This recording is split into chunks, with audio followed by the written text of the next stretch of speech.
Hey, I'm Fish. My guy here is the i10 M100. As I open it up, the first thing you need to do is go into the VCI and connect. And just hit it. You're connected. Within 15 seconds of the quick scan, by pressing it, these would just simply turn blue.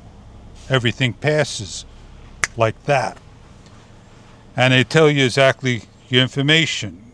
Then it's going to go to your information of your whole machine. I want to now go to the services. If I want to do different things, I can do so. A battery test.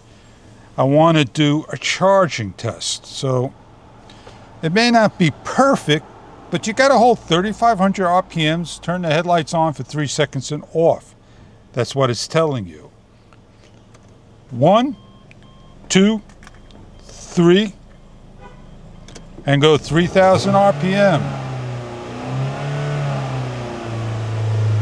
This is in the green. It tells you 13.1 volts, no load voltage 13.8 and 0.7. I'm going to back out. Battery voltage detected. My ignition's on. I'm going to shut my ignition off.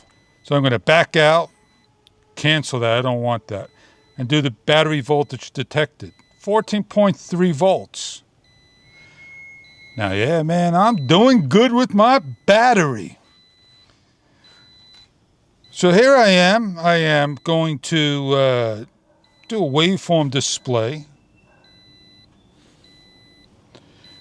And I'm going to back out, and I am going to show you in the DAS that if I want to go and cycle my car,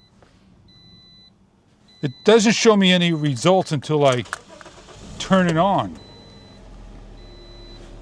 And I need to get all these to go green. So let's back out, go back to the smog test, and I got to just make a couple go green. So you have to have 8 of 8 to pass, 7 of 8 to pass, and off you go. Those just are the couple of things that this little bad boy in Bluetooth can help you. A great monitoring system if you're looking for an OBD reader. I hope you enjoyed this short review and have a great day.